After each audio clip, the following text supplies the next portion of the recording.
Hi, I'm Keith Oswald, Director of Educational Technology and Exhibit Development for the Children's Museum of Houston, and welcome to today's Storytime, sponsored by the Pi Beta Phi Foundation. Today's story is Where the Wild Things Are, written and pictures by Maurice Sendak, and read with permission of HarperCollins Publishers. I want to take one moment and point something out about this book. This was one of my favorite books when I was a kid. It was printed and copyrighted in 1963. How old does that make it? Yeah, 57 years old. How crazy is that? And yet it's still one of my absolute favorite books of all time. Let's get started. I love this little title page. This is just wonderful. Where the Wild Things Are. See some of the wild things, and of course King Max. So where the wild things are. The night Max wore his wolf suit and made mischief of one kind. Look at that wolf suit. I wish I had a wolf suit like that. Only in winter though. It's way too hot during the summer to wear that. And another, he's chasing the poor puppy. His mother called him Wild Thing. And Max said, "I'll eat you up." So he was sent to bed without eating anything. Poor Max. Very sad. That very night, in Max's room, a forest grew. Look at the trees grow. And grew more trees and some bushes and some shrubs.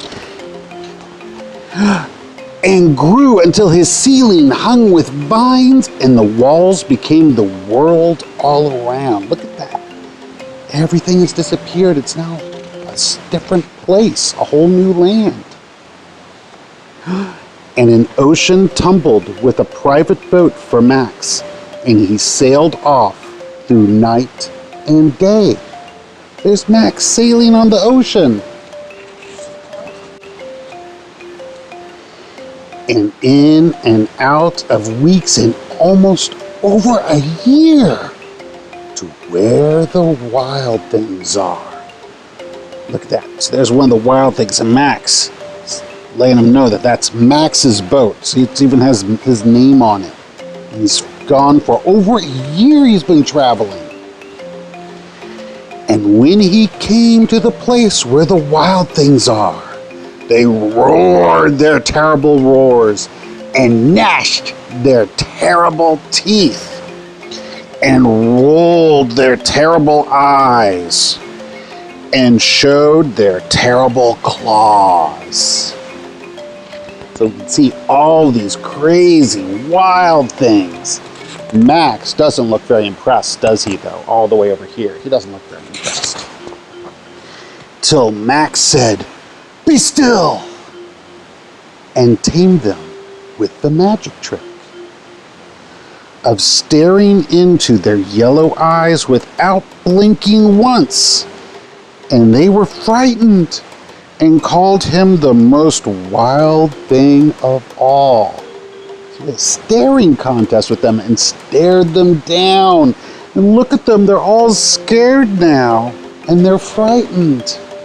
Because he's the most wild thing of all. And though they made Max, they made him king of all wild things.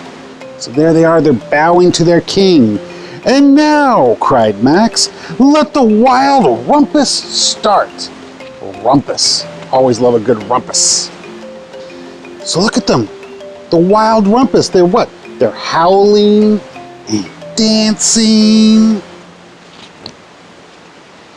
And they're swinging, and they seem to be having a pretty good time, it looks like.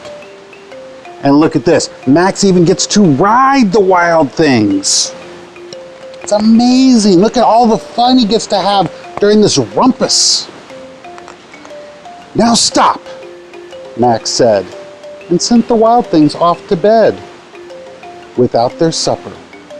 And Max, the king of all wild things, was lonely and wanted to be where someone loved him best of all. Then all around, from far away across the world, he smelled good things to eat. So he gave up being king of where the wild things are. So they're all sleeping and he gives up. But the wild things cried, "Oh, please don't go. We'll eat you up. We love you so." And Max said, "No." The wild things roared their terrible roars and gnashed their terrible teeth and rolled their terrible eyes and showed their terrible claws. But Max stepped into his private boat and waved goodbye and sailed back over a year and in and out of weeks and through a day. And into the night of his very own room, where he found his supper waiting for him. See, look at that. Max is taking off his wolf suit. And it was still hot. The end. Well, this has definitely been still one of my favorite books of all time. I love reading this as a kid. I hope you all enjoyed reading it with me today. And feel free to read it again all on your own. Hope you have a great day. Take care. Bye-bye.